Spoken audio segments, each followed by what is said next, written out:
Boris the Blade, as in Boris the Bullet Dodger, Why do they call him the bullet dodger? because he dodges bullets, Abby. Snatch coming up next.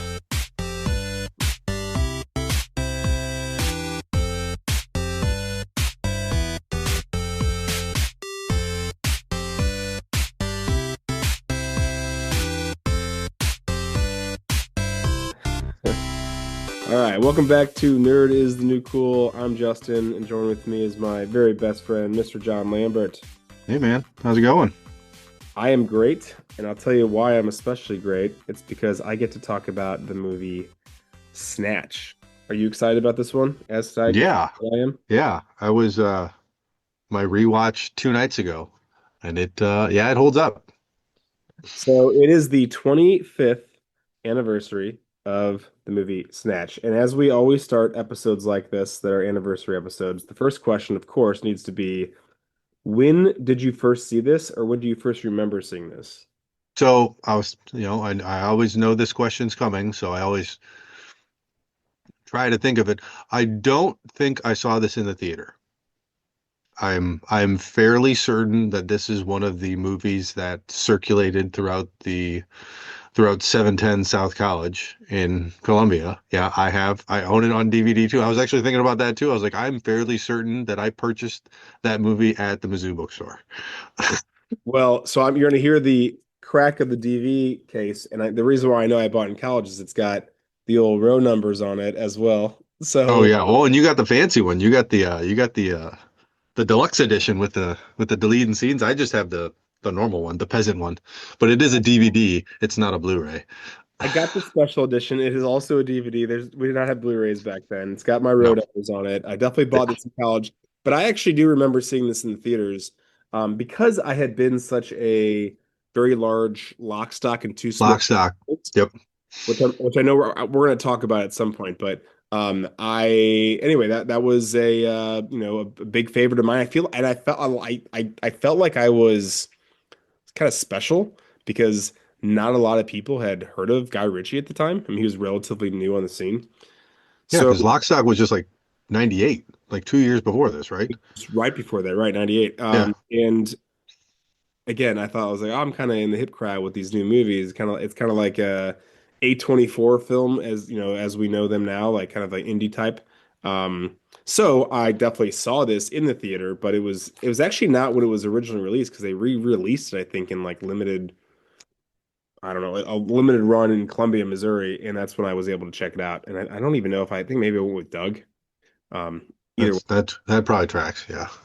either way, what I've got though is, and this is how I've rewatched it, which is the next question. How'd you rewatch it? This is the two disc special edition. It comes with this is again 2001. Let's remember.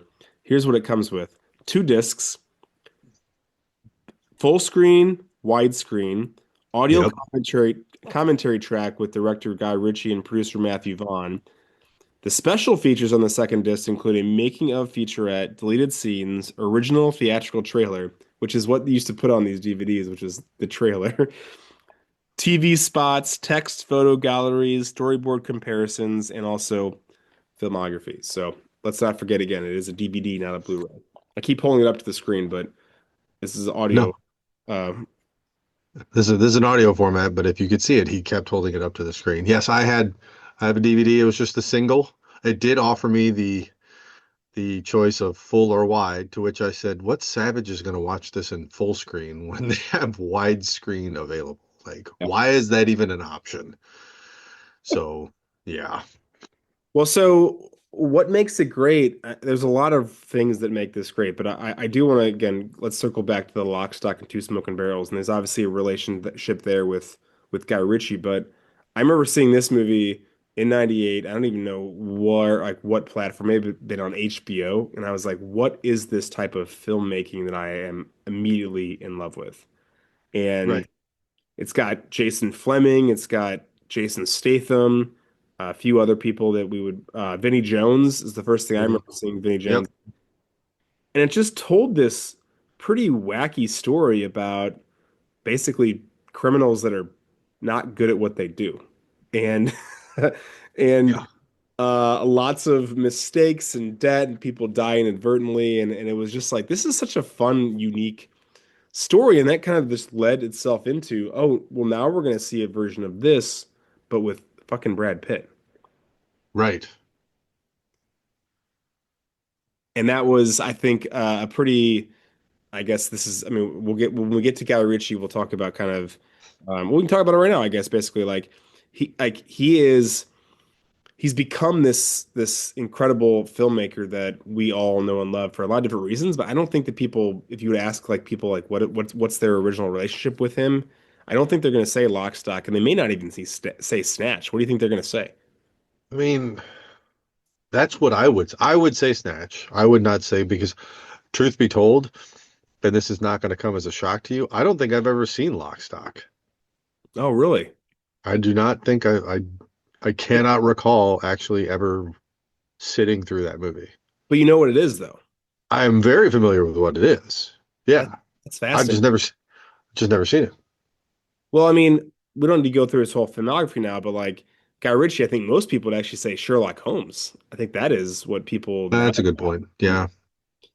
Well, so I became obsessed with Lock, Stock. Then this kind of rolls into Snatch 2 years later. Fun fact about Guy Ritchie, he actually left school at age 15 and started working in like a bunch of random film industry jobs and direct television and also started directing television commercials. That was kind of his big thing. He directed a short film called The Hard Case, Lock, Stocks in '98, and that was his first feature-length directorial debut. And again, the I mean, this and Snatch have so many similarities about the way just the movie it's cut, and you've got like multiple storylines that you assume are going to intersect at some point, and they do kind of almost like tangentially, right? Yeah. Until the very end, you're like, oh, that's how all these storylines actually do connect. Lockstock does a lot of that. He directed Swept Away in 2002, which is a movie about Madonna. And at the time, Ritchie was married to Madonna. He married her from 2000 to 2008. He then directed Revolver. What do you think about Rock and Roll? It comes out in 2008. Rock and Rolla? Yeah. I love that movie. Yeah. I guess one of Janet's favorites for That sure. is a very entertaining movie. Idris Elba, Gerard Butler. Mhm. It's pretty fun. I It, remember my favorite scene from that movie is when they're in a like at a party and they're talking to each other and it's all in subtitles. I don't know why I like loved that scene. I just thought it was yeah, so when God, what the hell is her name? Tandy Newton? It's Tandy Newton. Yeah. yeah, yeah. When he says he can do it's like, oh, when he's air quotes dancing. Yeah. I think that's what's fun about a lot of these Guy There's a Ritchie. lot. There's a ton of people in that movie. Tom Hardy's in that movie. I mean, I don't. We're not. Let's not compare Guy Ritchie to Wes Anderson, but I do think what kind of the similarities they have is not the way they make movies, but it's that they both have a very distinct style, and they also both have common actors and actresses that kind of are in a lot of these movies kind of throughout the years. But then they Yep. bring in all these other like, oh shit, that person's in this movie. Oh shit, that person's in this movie. Like it's Well, it's kind of one of those like again, very West. Like I want to be in a Guy Ritchie movie. right. Like you want to be in his movie, just like people want to are wanting to be like I want to be in Wes. I want to be in a Wes Anderson movie.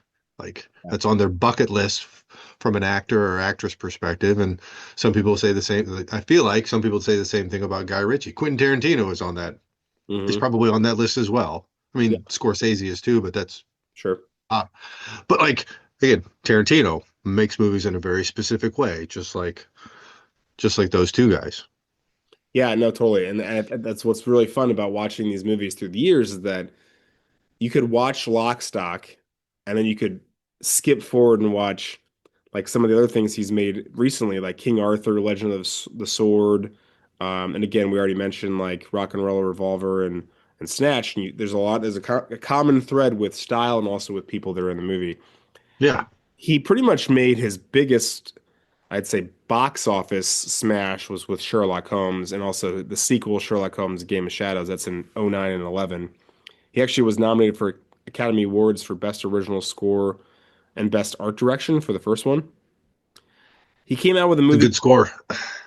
that It's a good score. oh, it is a good one. Sherlock Holmes. Yeah. He directed other films, so one that was kind of a giant, I don't know, disappointment, I guess is maybe a way to put it. The Man from UNCLE. Did you ever check Mm, it? the man from Uncle. Yeah. Yeah. Yeah. Well, I know that's what it says, but it's an acronym. It Uh, don't matter. It's what was that? Army Hammer and Henry Cavill, I yeah, believe. it was Yeah. based on a television series. Yeah, Henry Cavill was the main guy. He does Aladdin in 2019, which was the live action adaptation from the remake from the. I know you don't watch those movies, but it did come out. Nope. Give But me it the did. OG. But having said that, though, it grossed over $1 billion worldwide. So Of course it did. kind of a commercial success.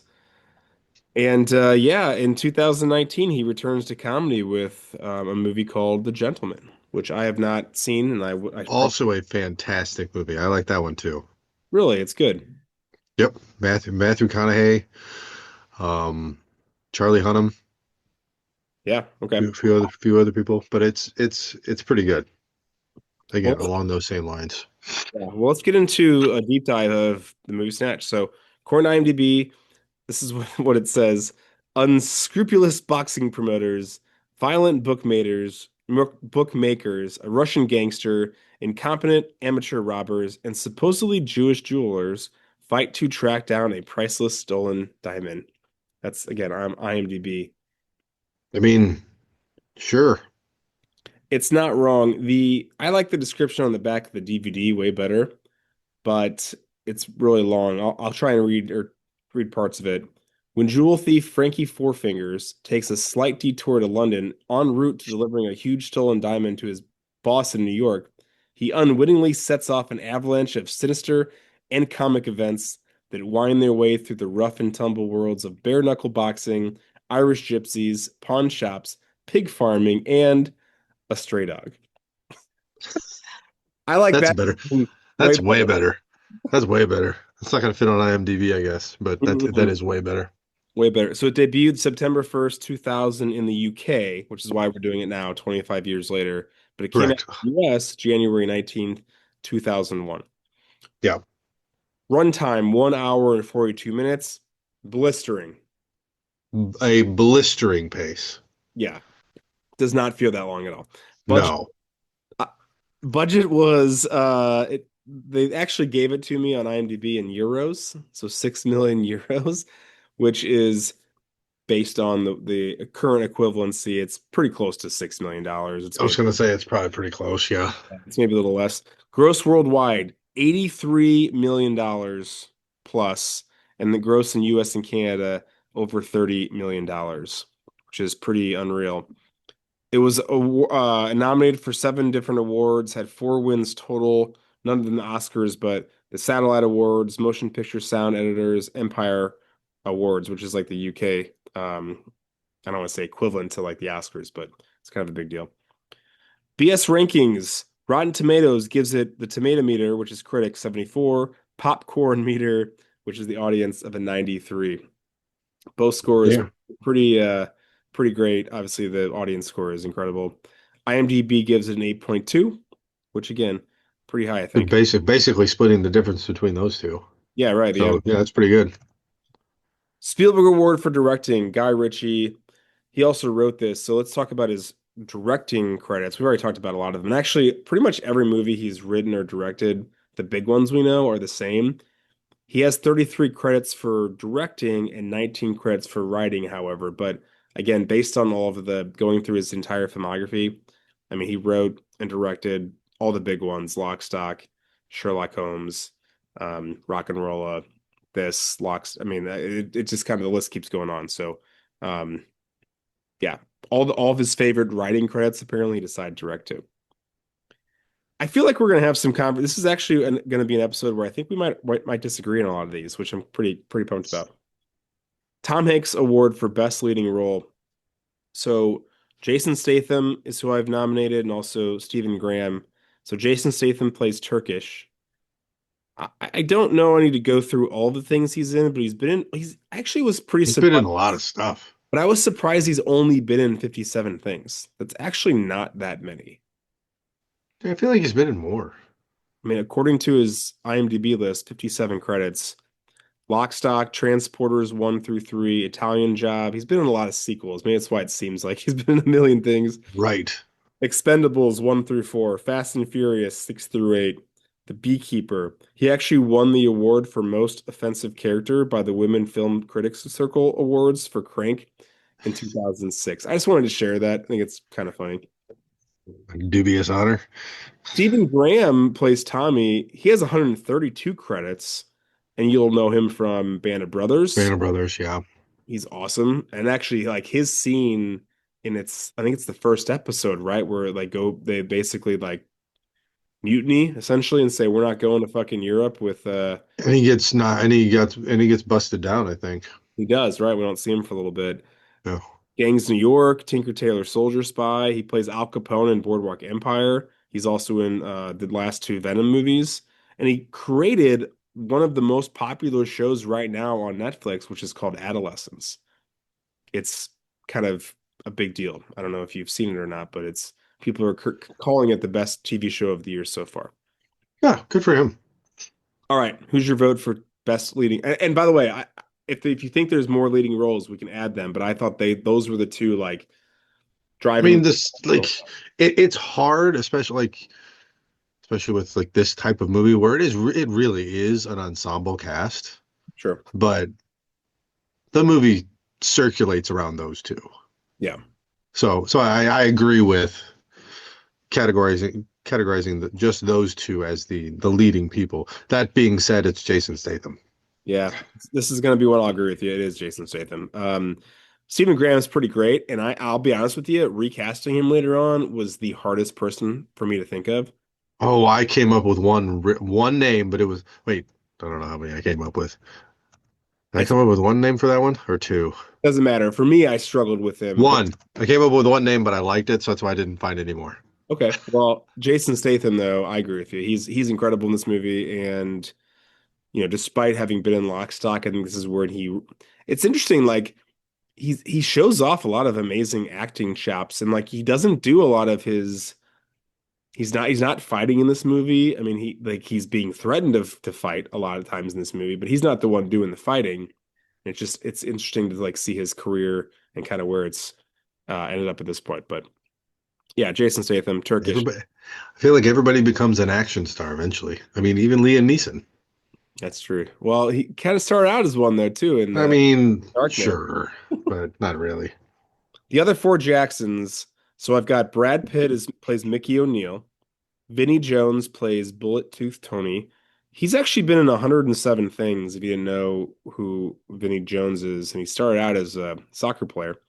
Yeah, So besides this, he's also in Lock, Stock and also in X-Men: The Last Stand. He plays Juggernaut. yeah, Benicio del Toro plays Frankie Four Fingers. Dennis Farina, best known from Get Shorty, plays Cousin Avi. And Lenny James plays Saul or Soul.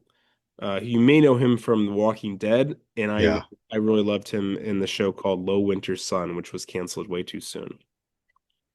Who's your favorite of these five? Or you want me to go first? You go first. So I know I think the popular opinion would be to say Brad Pitt, and while I'm gonna have him for a category later, I actually think my favorite of these five is Vinny Jones playing bully. Yeah, it's hard. See, yeah, it's And I think you could argue, frankly, any of these people. I may, I don't really know who. Yeah, I think you could argue anybody, but I think Bulletooth is so good, so good. Bullet Tooth is pretty damn good. Um, And I think Kevin or Cousin Avi, I think Dennis Farina, like that comes in was a pretty clutch with some amazing lines, one-liners. there are a lot of my quotes came. I mean, honestly, this is a very quotable movie. Let's be honest. Yeah. That's going to be a large category for us coming up. I'm going to say Dennis Farina. Okay. I'm going to say Cousin Abby. I mean, I support that, and I think, I mean, again, Dennis Farina, and maybe it's he plays the same character in this movie as he's playing in Get Shorty. Yes, that is true. Well, they got best. Who the fuck wants to see him? Like he's just got all these fucking wise ass. We've got sandy beaches. Yeah. All right, I think those are both good winners. Backup singers. Guy Ritchie plays, quote, man reading newspaper. I had to put that on there. He's uncredited. A day, or I don't know, I think that's how you pronounce it, plays Tyrone.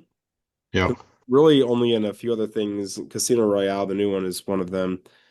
Andy Beckwith plays Errol, who we know him from Game of Thrones. He plays Rorge in 4 episodes. Jason Fleming plays Darren, who we know from Lock, Stock, and Two Smoking Barrels, League of Extraordinary Gentlemen. He plays Dr. Jekyll and Mr. Hyde, and also from Benjamin Button. Yep. Alan Ford plays Bricktop. He's been in 120 things, most of them British. And then finally, Robbie Gee plays Vinny. You may know him from Underworld and also Paddington 2. You get to go first on this one. Or you want me to go first? No, I'm thinking it's between two people for me. Oh, Um, I'm gonna go Robbie Gee, just because I like a lot of the lines that Vinny drops. yeah. He's a pretty big smart ass, and he kind of balances out that duo of him and Saul. I agree. He's great. I think the best actor in the bunch is Alan Ford. I think Bricktop is incredible. Yes. Movie. Jason Fleming, I don't want to say took me out of it, but I just know him from, again, Lock, Stock, and a few other things recently. Yeah, I'm gonna say Alan Ford, but I think Robbie Gee is. I mean, all these guys are good, but All like, these guys are good. It's difficult. You got to pick someone though. yeah. All right, so I'm going with Alan Ford. The John Williams category for music. So the composer, his name is John Murphy, has 60 credits. Kind of a pretty unique filmography here. Besides the Lock, Stock that obviously did with Guy Ritchie, does 28 Days Later, 28 Weeks Later, Friday After Next, Kick Ass, The Suicide Squad, The Guardians Holiday Special, then Guardians of the Galaxy 3. So it sounds like he kind of worked with Guy Ritchie, then he starts working with Ice Cube, And and then then he starts working with James Gunn. starts working with James Gunn. And those are the big ones. Hey, those are three guys, three good guys to have on your resume. I'll tell you that much. There are worse filmmakers to work with for sure. All right, scenes that are out on. I kind of did the opposite of what I normally do. Normally, I list every scene and then we just talk about it. In this instance, I listed kind of some of the big ones, and I want you to maybe fill in some smaller ones if whatever I forget. Okay. Okay. First scene, Orthodox. I just wrote down Orthodox jewelry heist. Starts. I wrote the opening robbery. Okay, right, perfect. Then I put down trying to buy the caravan and the fight with Mickey and Gorgeous George. I know it's kind of a lot of scenes, but buy the caravan doesn't go through. Fight challenged, and then now we're worried about Tommy maybe getting killed. So I actually listened to one before this about introducing Bricktop. Oh, which is really important. Yeah. Okay. Yeah. Of kind of him killing those two guys and then yelling at the boxers. What the fuck are you two looking at? Yeah. I know that's pretty great. The next part, and it's multiple scenes again, but it's them, the gang, the three guys trying to go to rob the bookies, Yep. and the whole getaway driver lack of kind of scene. That whole Yeah. that whole thing. They get locked in there. The door actually opens from the outside or whatever. It pushes in. It's just anyway. Frankie dies. I just wrote down Frankie dies. I mean, there's a lot that leads up to it, but eventually he dies. Frankie Four Fingers. And then I've got Mickey's first fight. He's been looped in there, Yep. and he does not go down.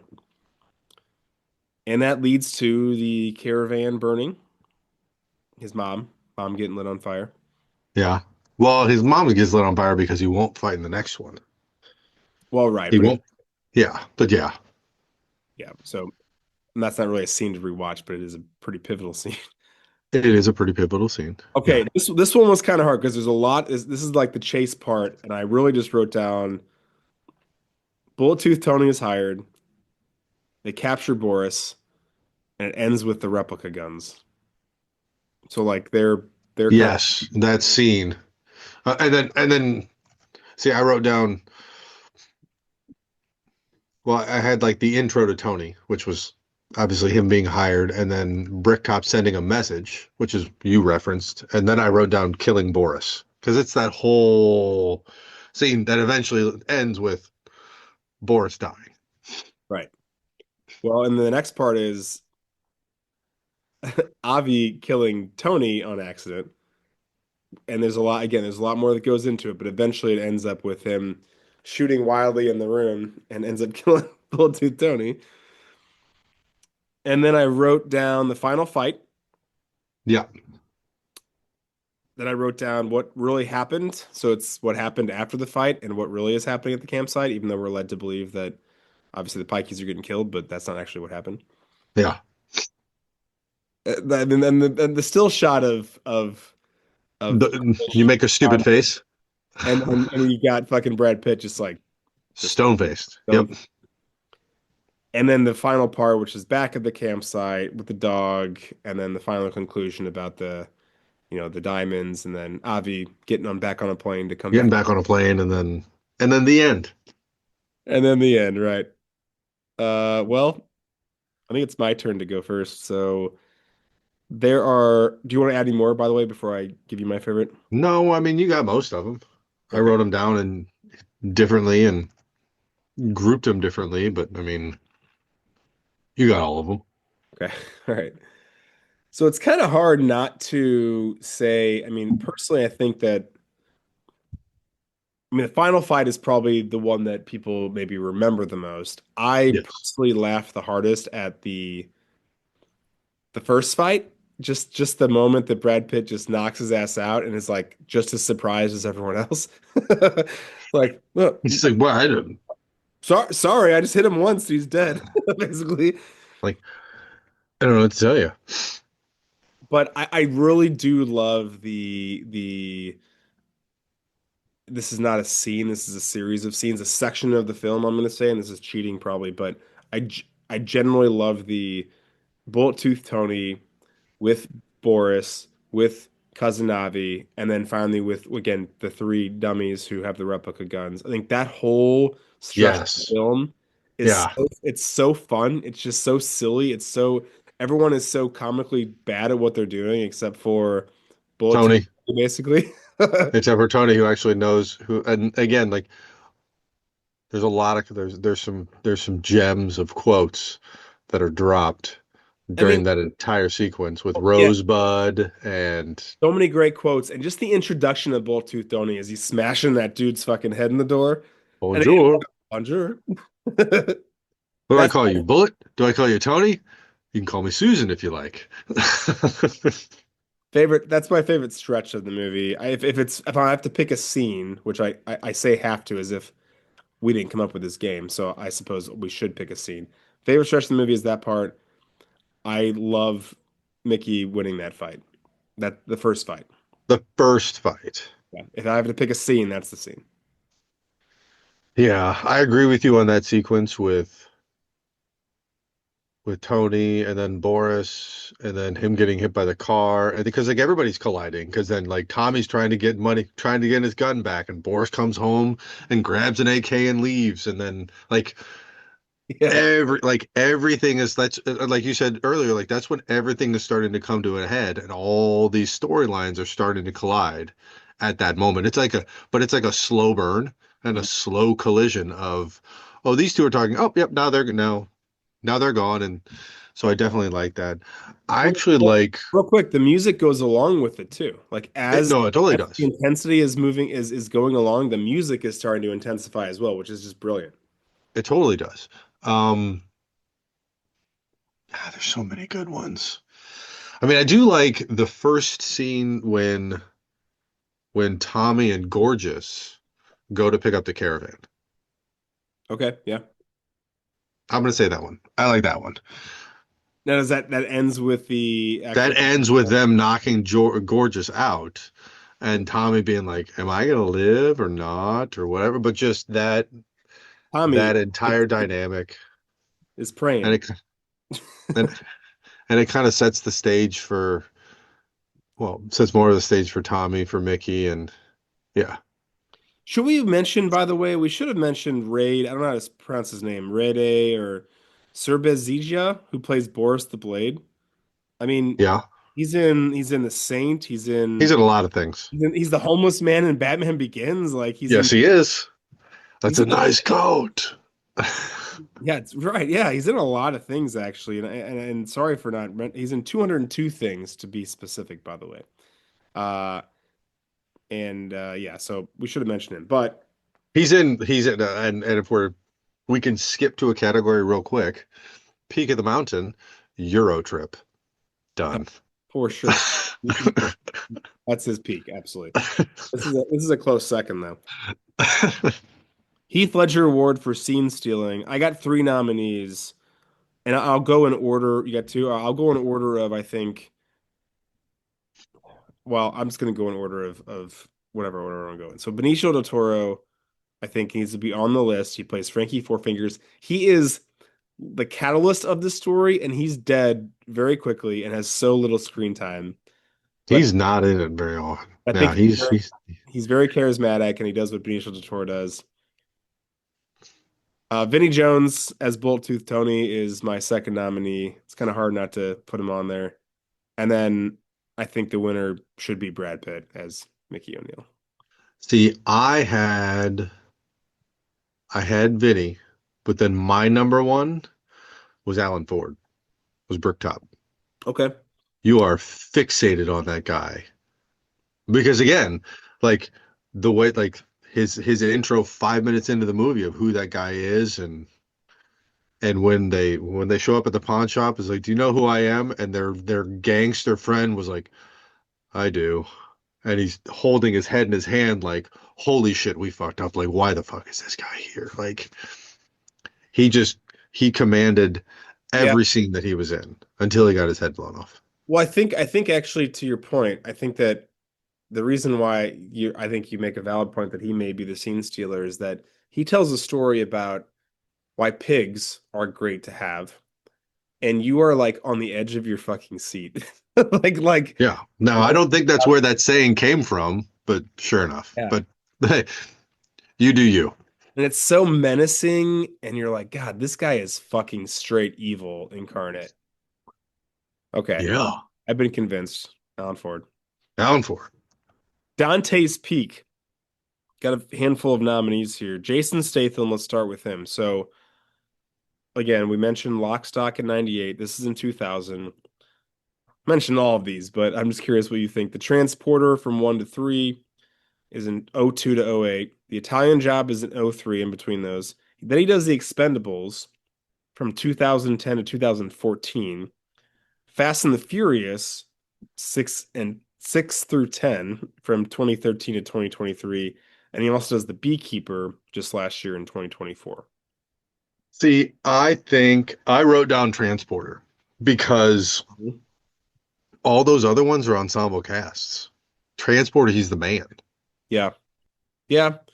I think that's probably right. I do think that he does the what's the whatever it's called, something in Hobbs. Um Oh, Hobbs and Shaw Hobbs and Shaw, yeah. Which with is The Rock. a spin-off of Fast and Furious. So Yep. I Saw it. don't that might be maybe the biggest box office draw he's ever had. Italian Job's a pretty big movie, but Italian Job was, yeah, that was a good one. I think that what from what he's become, I think you're right. Transporter probably wins. And you can't overlook the Expendables, by the way. My dad was I know, but like, how many people are in that? a There are lot. so many people in that movie, and to be honest, he's probably not the biggest draw in that movie. Not even No, close. I do want to harken back to a simpler time when it was this and Lock, Stock, and these are the best movies he's in my opinion. Not bad in Italian Job. I actually like Italian Job, but Italian Job is pretty good. I like that one. so Stephen Graham is my next nominee. He does this in 2000, Band of Brothers in '01, Gangs of New York in '02, Tinker Tailor Soldier Spy, got a gap of super popular things, 2011. He's again plays Al Capone in Boardwalk Empire from 2010 to 2014. He's in Venom, Let There Be Carnage in 2021, Venom: The Last Dance in 2024, and now he's the creator of Adolescence in 2025, which that's not what wins, but I'm gonna tell you right now, we But may it should. we may look back and be like, actually, that is the winner based on just everything, critical accolades, and I'm sure it'll be nominated for a bunch of Emmys and things like that. Yeah. But having said that, I'll start. I think the answer is actually Boardwalk Empire when he played Al Capone for 4 seasons, Okay.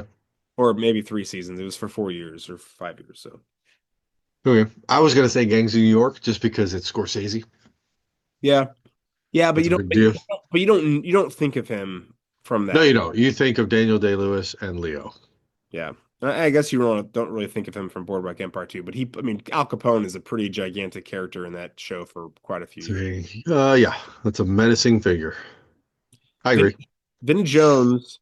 So I mentioned he played soccer. He was actually a defensive midfielder from 1984 to 1999 for notably Wimbledon, Leeds United, Sheffield United, Chelsea, and Queens Park Rangers. Kind of was notorious for A red card. little rough. A little rough. A little rough, but didn't A little fucking. rough. I liked it rough. He's in Lock, Stock in '98. Gone in 60 Seconds. I got to put that in there in 2000. This also in 2000. Sphinx. Swordfish in '01. Euro Trip in '04, where he plays a Manchester United super fan. That's what I put it as peak. Euro, Blast. good old Euro trip. Again, he plays Juggernaut in '06, and then he's also in, to make it full circle, he's in The Gentleman in 2024. He is, isn't he? He is. You go first in this one. Um,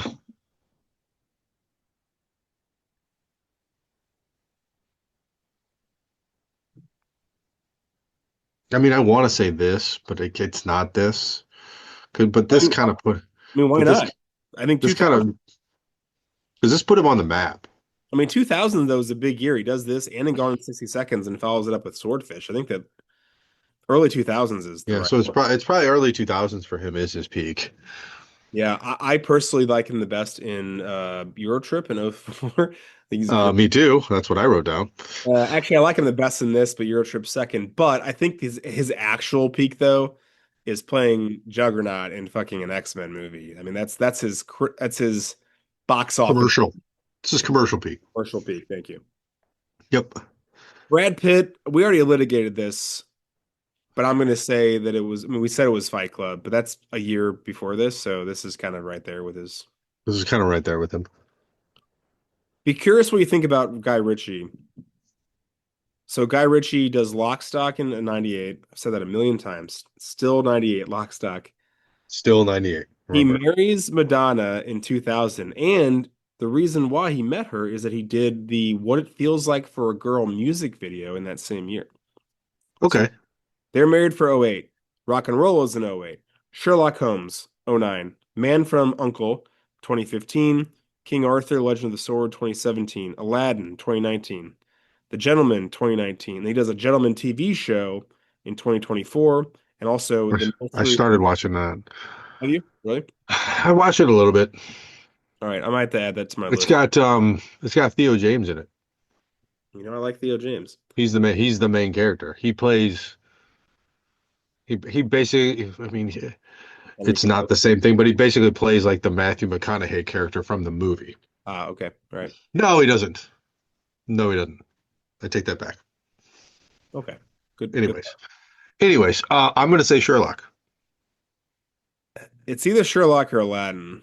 And I cannot say. I will not say Aladdin. I will I'm say gonna say, Sherlock. well, I'm gonna say it's the box office. His box office peak is Aladdin. Made $1 billion. I know you don't want to say I know you don't like to watch those movies, but it made it fucking. And I will never watch that movie. That's fair. It still I made. can't say never because I'm sure my kids will probably want to watch it one day, and I'll get forced to. But Yeah. Well, actually, I will hold off as long as I can. listen, Aladdin is my top three Disney movies of all, at least my Disney animated musicals or whatever. Yes. Maybe my number one, honestly. And having said that, the remake is actually not bad. It's actually kind of good compared to all the other ones. It's really good, except for Beauty and the Beast, which is excellent in my opinion. I didn't see that one. Sherlock Holmes is right there, and like that's probably critically acclaimed and also box office, so maybe a mixture of both. But I gotta tell you, man, this is his peak as far as See, and quality of the stuff. first thing I wrote down was this, I mean, but then it's hard to ignore like Sherlock Holmes because I do like that one too. no, I mean, this is the best thing that he's made, in my opinion, but I don't think it's the most well known or the most, I mean, whatever other areas you want to think of. But like, this is Yes, this is my favorite thing, and I think this movie is timeless. And anyway, maybe we're biased. Maybe it's because of our age. Who knows? But we're definitely biased, so that's fine. it's okay. I mean, that's why we're here to talk about why we're biased and how great this movie is. Quoth the Raven, nevermore. Favorite quotes. There's a I, lot. I don't know how. I mean, we got to be on our toes here. Like, I'm not sure. Do we want to go back and forth on some of these, or just kind of say them? And if the other person wants to jump in, then we can do that. I think we can just go back and forth. Okay. You take sugar. No thanks, Turkish. I'm sweet enough. Yeah. Okay. There you go. Thank you. Um, what's happening with those sausages, Charlie? 5 minutes Turkish. It was 2 minutes, 5 minutes ago. I mean, we got to say the line before that, which is like, "What's up with the?" Well, I don't know what he says, but like, "What's up with the sausages?" 2 minutes Turkish. 2 minutes, Turkish. Should I call you Bullet? Tooth? You can call me Susan if you want. No, this is not a back and forth, but this is actually one of the themes throughout the movie was protection from what? The Germans. The Germans. I thought you said he was a getaway driver. What the fuck can he get away from, eh? By the way, we are butchering British accents, but That's totally fine. I actually thought about like, do we try to do the whole episode in a terrible British accent? we could But have, or in a fucking in a Cockney accent. Cockney. Oh my You like God. dags? You like dags? Yeah, I like dogs. I like dogs too. Like We, caravans more. we just did that, right? Okay. Did I that didn't. one. Oh, hold on. Let's follow up with the getaway driver. I didn't see it there. It's a 4-ton truck, Tyrone. It's not as if it's a packet of fucking peanuts, is it? It was at a funny angle. It's behind you, Tyrone. When you reverse, things come from behind you. All right. Bullet Tooth Tony says you should never underestimate the predictability of stupidity. I love that line. I mean, Hmm. that is so perfect. That might be the winner, but That might be the winner. Um, Heavy is good, heavy is reliable. If it doesn't work, you can always hit him with it. I say that a lot, and I don't even know why or what context, but I think that's such an underrated quote, in my opinion. There's a lot of underrated quotes in here. Yeah.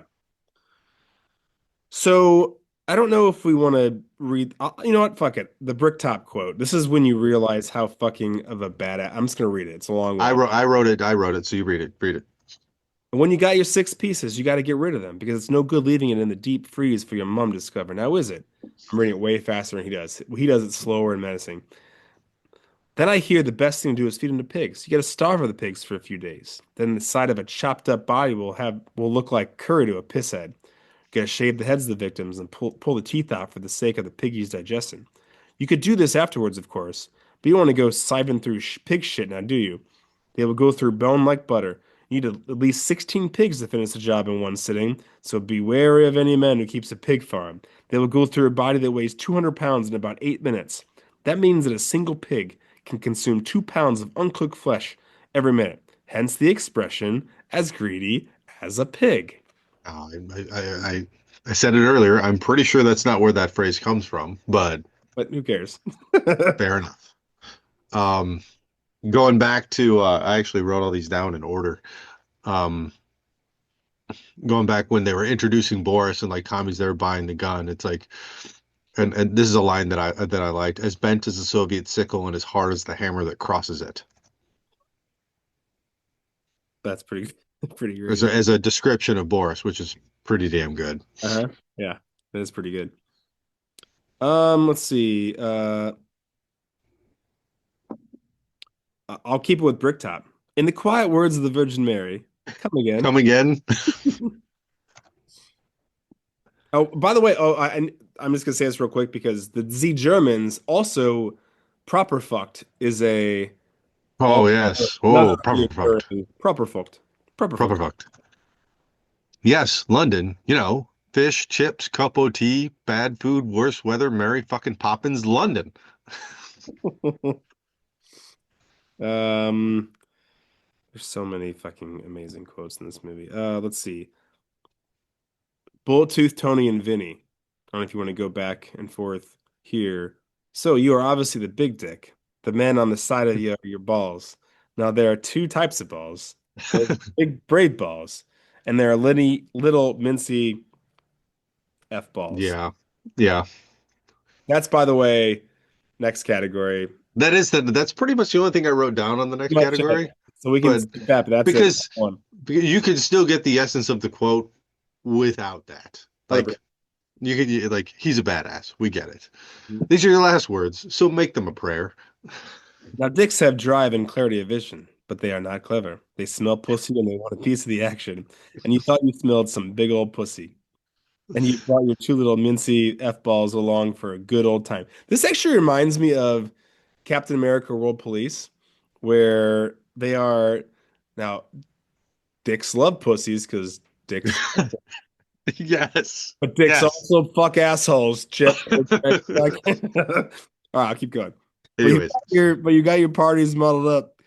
There's no pussy here, just a dose that'll make you wish you were born a woman, like a prick.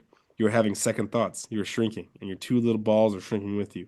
And the fact that you've got replica written down the side of your guns, and the fact that I've got Desert Eagle .50 written on the side of mine, should precipitate your balls into shrinking, along with their presence. Now, fuck off. so great. Like, So great. like that quote is going on, and out of nowhere it just goes. And the fact that you got replica written down the side of your guts is fucking just And again, the type of filmmaking where it like has that quick zoom in and then you can see it. And then it has that like on his Desert Eagle yeah, .50. Like great. that's a that's a Guy Ritchie style of filmmaking. Oh, Totally. so good. Um Another one that I this is actually one that the Mickey drops. I think you should fuck off now. Well, you still got the legs to carry you. Nobody. What's the next part? Nobody brings it. Oh, Nobody brings nobody. a belly the size of you without sending a message. Hey, boy. Sorry, Mickey. Just give our money back, and you can keep the caravan. What the fuck do I want a caravan with no fucking wheels? Yeah, there we go. That's fine. That's Well, you fine. say you want to fight? We'll fight you for it. Hi, Chart. You and me. Let's see. Avi, shut up and sit No, down. sit down, you big bald Oh, fuck. fuck. Yeah, I that's a don't good like, one. I like leaving my country, Doug, and I especially don't like leaving it for anything else less than warm, sandy beaches and cocktails with little straw hats. We've got sandy beaches. So who the fuck wants to see him? Hope you appreciate the concern I have for my friend Frankie Doug. I'm going to find him, and you're going to help me with him, and you're going to start that fight. Uh, I've said that before. We're like, let's go to a beach. I'm like, who the fuck wants to see him? And no one knows what I'm talking about ever. So I'm glad you do. Well, so going back to what you were saying, well, the big rabbit gets fucked, doesn't it? Then he's stuck. Proper fucked. Yeah, tell me before the Germans get here. Let's see. Um, anything to declare? Yeah, don't Yeah, go don't go to to England. England. And then they stamp the fucking visa and flight. Yeah.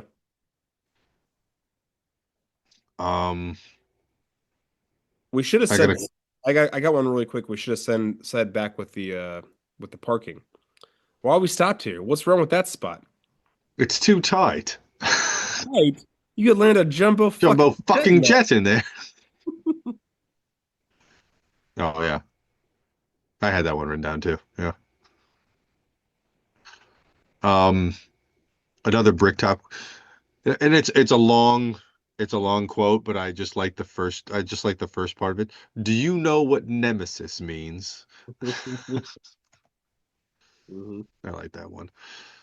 I got a couple Mickey quotes here. One that is fun that I've say when I'm hungover. Need to have a shite.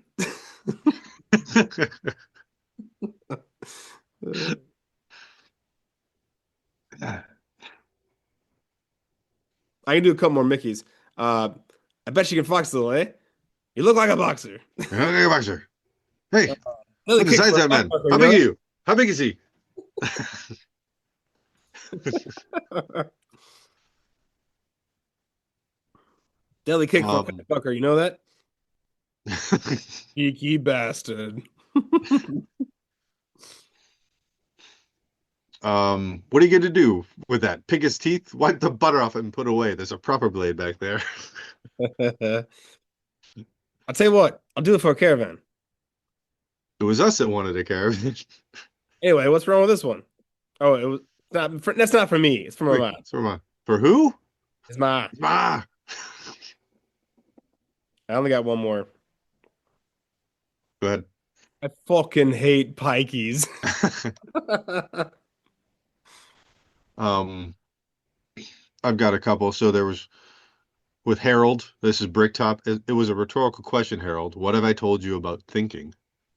Yep, yep, yep. And then when Bullet Tooth Tony sees Mullet because he's trying to find out who stole from Bricktop's bookies, he says, "What do you know? Still warm, the blood that courses through my veins."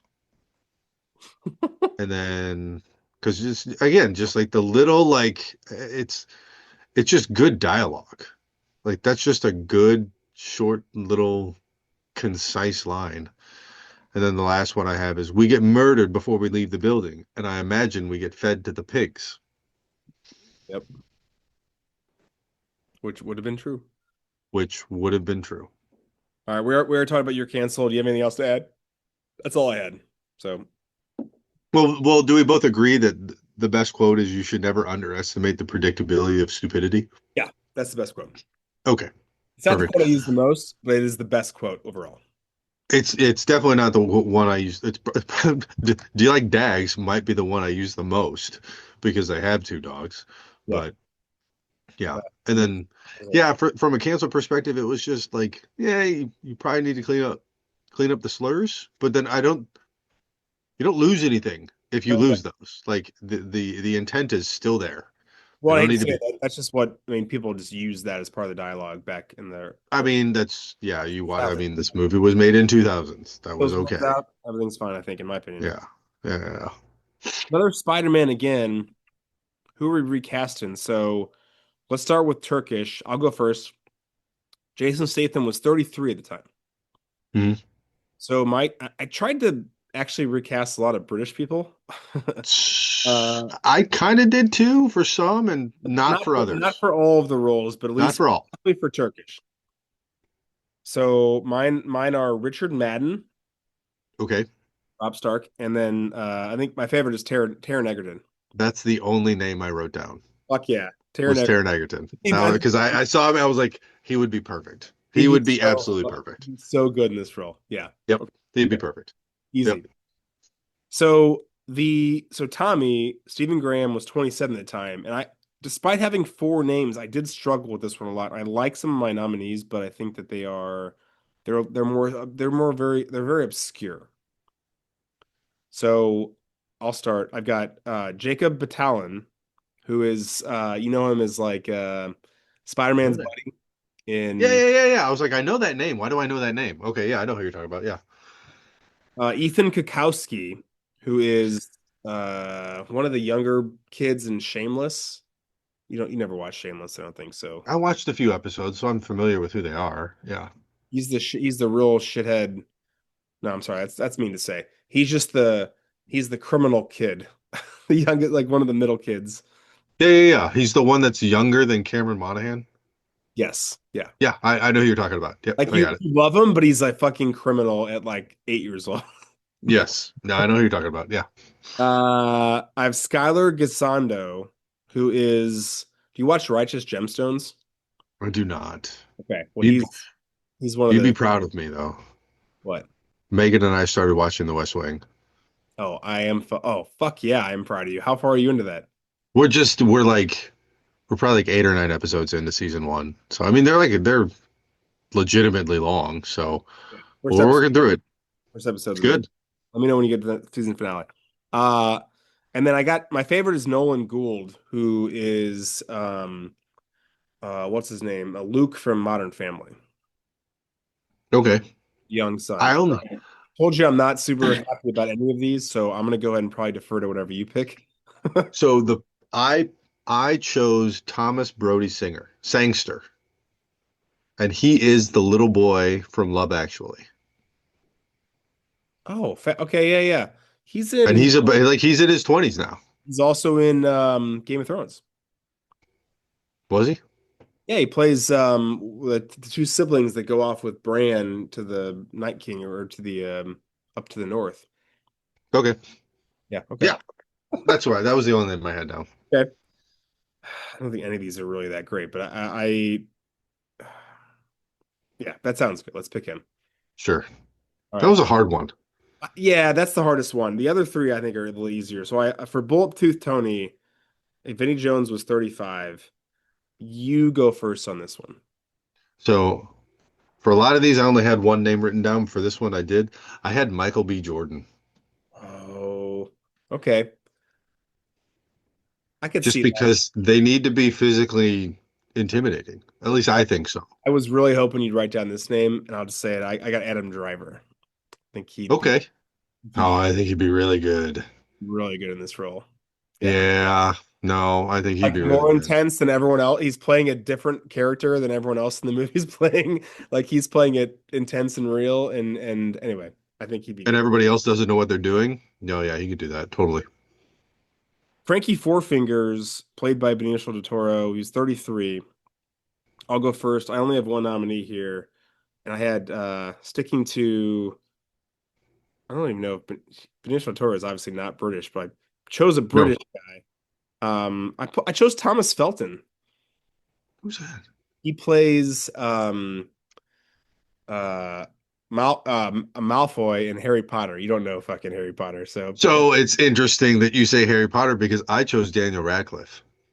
fuck yeah. All right, good for you. Choosing Harry Potter. Because I think that'd be because I think it would be such a departure, but I think he could do it. He could Yeah, totally do it. I think they both could do it. Let's I think that they Harry both Potter could do it. alumni would be great. Yes, I love totally. I love Danny Radcliffe, man. He's like just been just I don't know nails and all the things he's done. He was great in Yep. the Al movie too, as Weird Al. Finally, Mickey O'Neill, played by Brad Pitt, who's 37, which is again like you think about like he's fucking jacked, man. He's yoked. Yeah, Uh, he's a young guy. you go first. Who are your nominees? Okay, I had two nominees. I was trying to think of someone because this was a really big departure for him. Like he was kind of doing some things, and like I remember seeing some stuff. I don't know whether it was in like the making of or whatever, just hearing Guy Ritchie talking about casting Brad Pitt and whatever. So the first name I wrote down was Glenn Powell I'm in. Glenn Powell. because again, like Brad Pitt's like he's a huge movie star at this point in time. Yeah. At least he's an ascending movie star, and this is kind of a departure to like the trajectory that he was on, just so he could make this movie. And like Glenn Powell's kind of like he's been the name for the last couple of years. The other name I wrote down was Dave Franco. Okay. Those are both amazing. Um, yeah, I don't know. So uh, Glenn Powell is the winner so far in the clubhouse. I got two nominees, and mine are Zac Efron, which sadly isn't really a departure, but I do think he played the role really well. And my No, but favorite, I could see like it's you chose Zach basically using the same logic that I chose Glenn. yeah, right. Yeah, no, I totally agree. Yep. Choosing an indie movie and kind of get to be kind of wild and crazy. Yeah, get to do something completely different. Someone who I think already kind of does that, but I think actually embodies the role the best is Aaron Taylor Johnson, who Okay. who originally was in Kick-Ass and then recently has obviously been in whatever that fucking DC movie was. Uh, Oh, Craven. Raven. Craven. Yeah. He's in Bullet Train. Bring it back to Brad Pitt a little bit.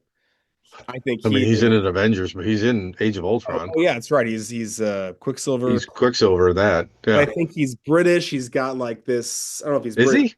I don't know if he's British, but he does a really good British accent. Yeah, I don't know. I I don't know. don't think he is, but he does it, pulls it off really well. In like you said, in Avengers. Anyway, so um, yeah, I don't know. It's between him, Aaron Taylor Johnson, and I think between who'd you say Glenn Powell. Glenn Powell.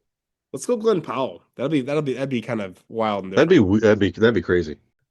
Who else are we recasting? So I also added Avi and Bricktop. Okay. Dennis Farina was 56 Hmm. when he made this. I have four names written down. I probably know which one I like the least, but I don't know which one I like the most. Okay. All right. Do you want me to just do all four? You go first, yeah. Okay. So first name I wrote down was Josh Brolin. All right, yeah, yeah. He's good. Um, and then Kevin Bacon. Okay, can I tell you? I think both of those are better as Bricktop. You think so? I really do. But keep going. And then Idris Elba. Okay. All right. No, he's good. And then this one came to me late, Steve Buscemi. Oh, no, no, no. He is the best Bricktop. The one The you- Bricktop or Avi? I think of Bricktop, honestly. The Bricktop, I have four different names Well, I'm gonna because add. they are pretty close in age. Like so, Dennis Farina was 56, Alan Ford was 62. Yeah. So they're pretty close in age. Okay. Um. So I'll give you the ones I've just kind of thought of. I personally think I think Tom Cruise would be a great as this role. Uh, I actually think he'd be really good at Bricktop too, but in like the outfit from Tropic Thunder. Yeah. I also think that Avi would be really played really well, and he's way older than this, but I think Robert De Niro would be really good in this. Uh, Okay. He I, is way older. well, no, and I think that like I don't know, I know he's not Italian, but I mean, Dennis Farina is Italian, I'm assuming, but I um, don't know. yeah. I what I think we should go with Josh Brolin. Okay. Bricktop. You want me to go? I'll start. I had well, I think Steve Buscemi is the winner. Is the winner of that one. I don't know, man. I like some of the other guys I wrote down for Bricktop. Uh, but he's in his 60s, so like I think that I think Kevin Costner could be kind of a weird I uh, thought about him. I really. did. I saw him and I was just like, I didn't write him down, but like I thought about him. What about Mel Gibson? I also thought about him. My Did last not write one, his name down, but I thought about him. okay. My last one is going to be Liam Neeson. Yeah, that's a good one. I think I, I've used him so much in the past that like I yeah, didn't want to use him for this. yeah, that's fair. That checks out. I think that we use him a lot because he's very He's versatile. versatile is a good way to put it. Yeah, yeah, for sure. He's versatile.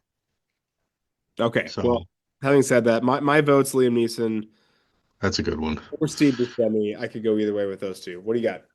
So my the first name, because I like to bring it full circle, the first name I wrote down was Brad Pitt. I assumed you were going to write that. Now, I don't agree with that at all, No, but I did write his name down. that's fun. That was Um, the, fun. Yeah. the three legitimate candidates I put forth are Gary Oldman, Oh, fuck. Yeah, okay. Bryan Cranston, Mm-hmm. and Willem Dafoe. I don't know which one of those I like the most though. I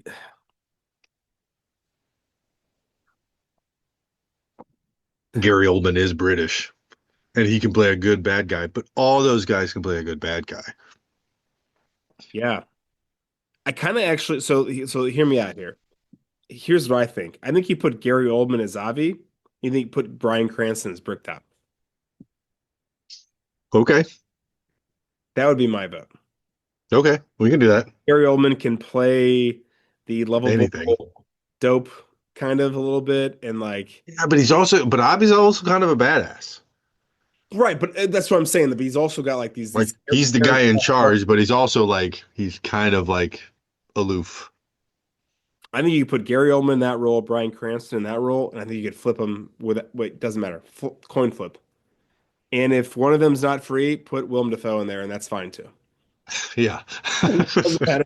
He can play either role also. He So can play both. Just dress him up in different makeup. let's just say those three are on the casting call, and whoever wants to do what role on what day, we're In in. some way. One of them can play like Doug the Head. We got it. 100%. Yes. Willem Dafoe could play Doug the All three of them could play. All they can all do anything. I think Cranston would actually be the best Doug the Head of all of them, personally. He might be. Okay, well, we figured it out. So it's All right. those three in any order you want to put them in. Perfect. In any Avi, Bricktop, Doug the Head. Doesn't matter. Yeah, It's got to be those three. that's fucking brilliant. To stream or not to stream. So is this better as a TV show? Well, we this happened. They came out with a TV show from 2017, 2018, two seasons, and it starred Rupert Grint. Again, back to Harry Potter. Yep. Yeah, so I never saw the show, to be honest. neither did I, but it was on for two seasons, got really good reviews. I don't know who knows why they stopped showing it. I'm sure you can look that up if you want to, but I actually personally would like to see some type of anthology version of this, kind of like Fargo. I know you haven't watched Fargo, but like the idea is that like it's set in this universe, and every season is kind of like different time periods dealing with like this area. Like that would be pretty cool. Yeah. I said no. Oh, really? You like the I one-off story? well, no, I mean, I said like I think it's a good movie, and I think it probably deserved a sequel. Again, along this, but I even said that I said, but not Snatch 2, but but some other name with the same like like it wouldn't necessarily be like a sequel, but it would be something along the lines of like the Snatch universe, like you kind of Yeah. just mentioned. Yeah. That's again, I really urge you to watch Fargo because the fun thing about that show is that it's got the same vibe as the movie. This fucking weird, like Mhm. northern town that's kind of like I don't know. It's you're talking about South Dakota, so it's just a very North. or I'm sorry, North Dakota. It's a very I was born outside Fargo. sorry, but it's a very unique township and like the way that people interact with one another is just different than what most people are used to. But they take these stories, this through line of like that theme. I think this would work perfectly in that area. You got this weird Cockney, UK, Britain, whatever, and you can just kind of hop around and tell different stories and could like be very similar to Lock, Stock, Snatch. Even throw in there I uh, mean, what's the movie with Ewan McGregor Train Spotting. Train Spotting. Thank you. Like they're all similar in vibe. You could do like a Hmm. season type thing about this. Anyway, I think that'd be kind of fun. So tomorrow's another day. What happens next? So I'm curious. Let's go through the through storylines, right? So what happens next? So what happens with Avi and Tommy and Turkish? Because that there's going to be a clash there, right? What happens? It's interesting that you said like you were just talking about Fargo and how like they kind of craft the seasons of like it seasons because basically what I said for Tomorrow's Another Day is along those same lines of like I have two distinct I wrote down two distinct storylines, like one for a specific group of people that were in Snatch, and then another that was for another distinct group of people. Yeah. So it technically could be like you could say those are two movies or two seasons because one focuses on Mickey Hmm. and Sure. then the other focuses on Turkish and Tommy. Right. So for Turkish and Tommy, I said so they obviously they use the funds that they acquired by selling the diamond to Avi and Doug the Head. Now, truth be told, I think they sell it, but I don't think they sell it nearly for what it's worth because Right. Avi and Doug the Head take them to the cleaners, but they still make a ton of money on it, but not nearly as much as what it's worth. Let's be honest. Yeah. And then those two fill the void that was left by Bricktop's death in the unlicensed boxing world. And then they ascend that throne.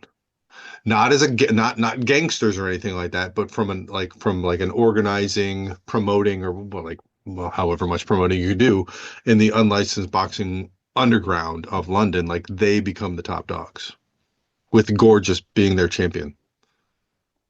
I think that's fucking really fun. So they use that diamond to basically, That's what they're doing. They're sitting at like the end of the movie is them sitting in front of Doug the Head and then Dennis Farina coming back. So they're gonna sell that, they're gonna get that. But then even before that, there was a power vacuum because Bricktop and his entire organization is dead. So who's gonna fill that void? They're alive, they're gonna fill that void. okay, great. So I like that storyline. And is Avi like this pays the money, diamond, see ya? I don't know what he does with that. I didn't write that down. Okay. What about Mickey? Like what's he doing? So Mickey I like more because Good. so so Mickey's gypsy family is actually they're actually an organized crime syndicate and they travel Yeah. all over the country looking to scam people. And originally, and this is backstory that nobody sees, but like originally they were going to scam Turkish and Tommy, and that was just meant to be a small time scam. But then they quickly realized that there was a larger opportunity with Bricktop Hmm. through the boxing and through everything that they did with the betting and everything like that. So the next step is that they move to a different area, move to a different city, they set up shop, they start setting out some feelers, and then they determine who their next mark is. And they just kind of rotate and just go around and just, work the system as an organized, they're essentially an organized crime family. That you just don't know that. They're Yeah. just a pack of gypsies. Can I add an addition to that? Because I don't disagree with you. I think that'd be fun, but let's make it not um uh Peaky Blinders where that's serious. I think it needs to be a comedy. Oh no, it's not serious, but like because But they're they are clearly not serious, but they're also yeah. clearly very organized and very serious when they need to be. But for the most part, they're very lighthearted, but they're out there to do a job and it's the whole work hard, play hard kind of thing. Okay. So Yeah. yeah, no, it's not Peaky Blinders by any stretch of the imagination because they're a bunch of they're a pack of fucking pikeys. Yeah. Um, I like the pikey perspective and that they are smarter than they look, but also it needs to be well, because comedic. they clearly are. But it needs I to be mean, you saw comedic it at that the end of the movie, like with the end. but they fuck up and they make mistakes and it's silly and whatever, but they all always come up on like end up on top basically. Exactly. Yeah. Yeah. I So like that's what I wrote down. honestly of those two versions, I'm watching the Tommy and Turkish. I'm really excited about that spinoff. I'm I'd be curious to see. not sure about the Mickey one, but I'd still probably watch it, just not be excited about it. Nerd facts. Brad Pitt, who is a big fan of Lock, Stock, and Two Smoking Barrels, approached director Guy Ritchie and asked for a role in his film. When Ritchie found Pitt couldn't master a London accent, he gave him the role of Mickey the Gypsy. So we'll just make you talk nonsense because you I obviously read that. I read that too. That's amazing. British. Stephen Graham revealed on There's Something About Movies in 2019 that he got cast in the film by chance. He Mhm. accompanied a friend to an audition, and when his friend was done, Guy Ritchie asked Graham if he was next and handed him a script. As he had dyslexia, Graham told Ritchie that he'd need time to familiarize himself with the scene. Ritchie asked if he could improvise. Graham said he could, and he got the part.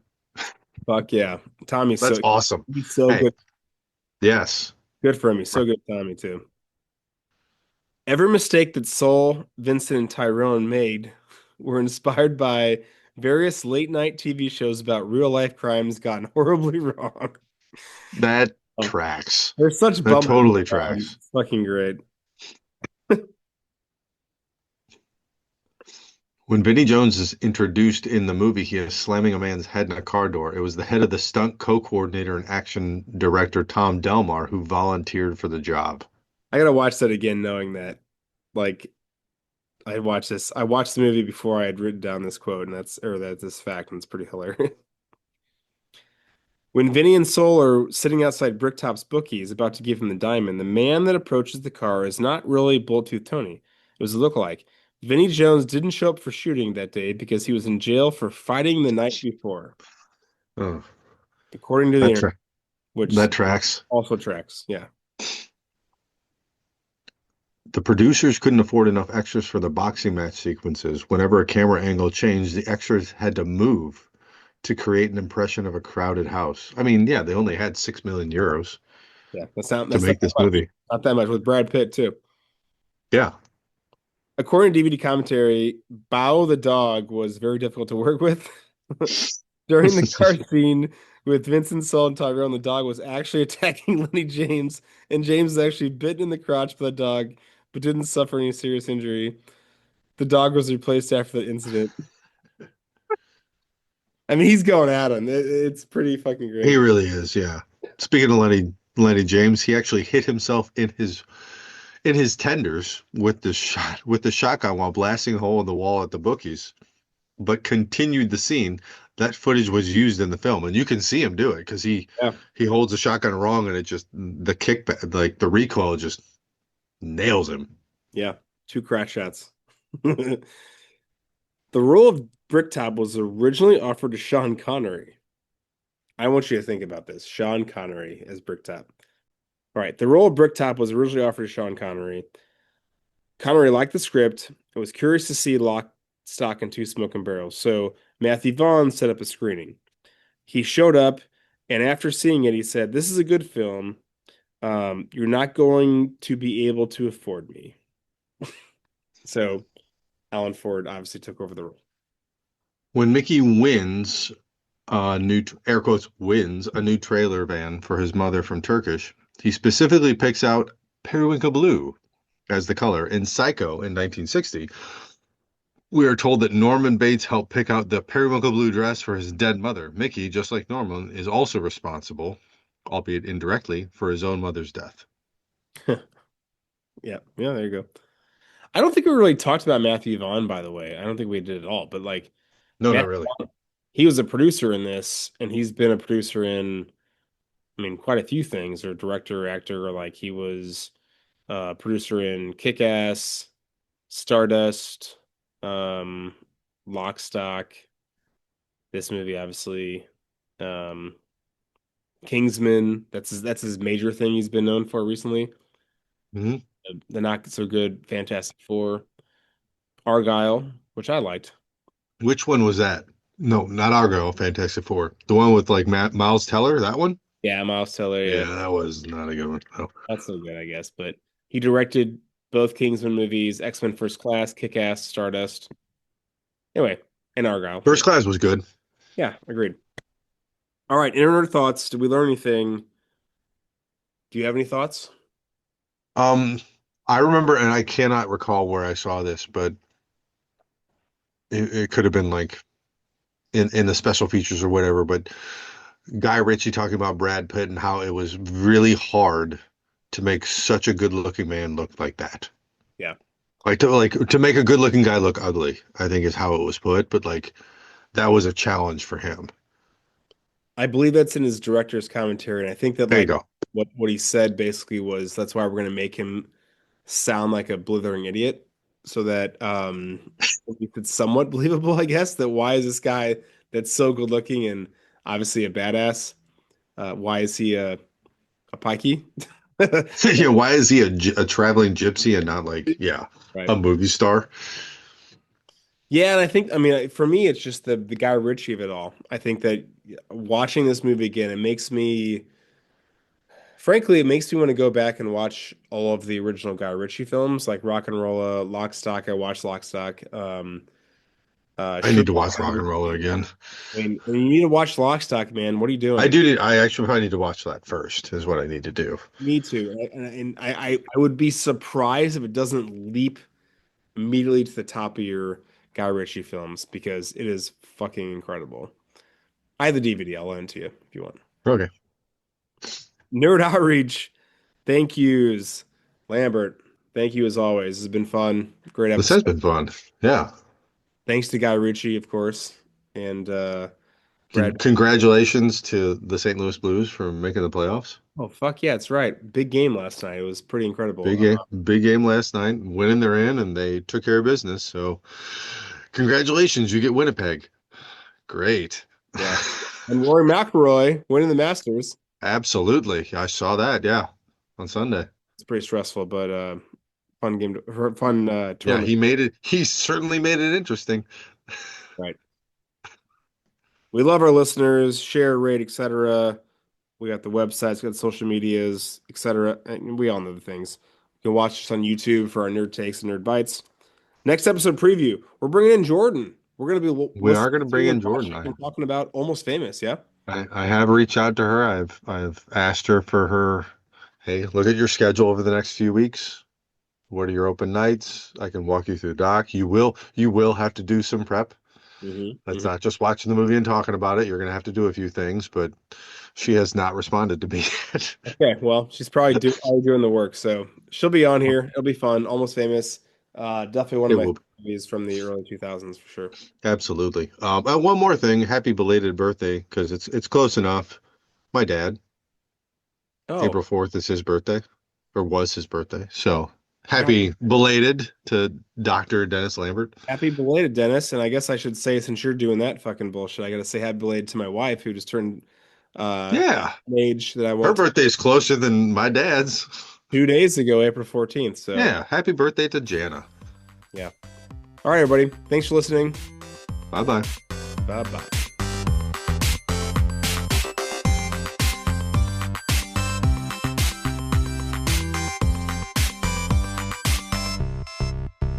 She wanted to say hi. Hi, Hello. Justin. Justin. Justin. That's like, so my brother used to call me Judgin, so I feel like it's a hard name to say, and I It is a hard name appreciate for a her making the 3-year-old. effort. It's very cute. I legit like asked John. I was like, "Do I need to keep one of these for Justin?" And he said, "No, probably not." And Siona turned around and was like, "No, this is for Justin." Justin? I was Yeah, like, no. "Oh, Tell her she's right. I want one of those flags.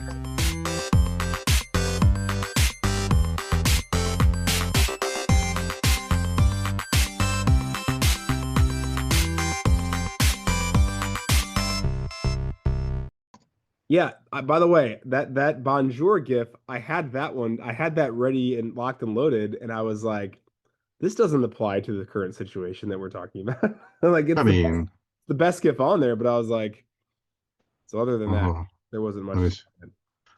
I mean, let's see I what mean, I got. there's Brad Pitt like, laughing after he knocks the dude out, and there's like a couple other ones, but I was hoping there'd be one like, yeah, or hooray, can't wait, and there just wasn't anything good.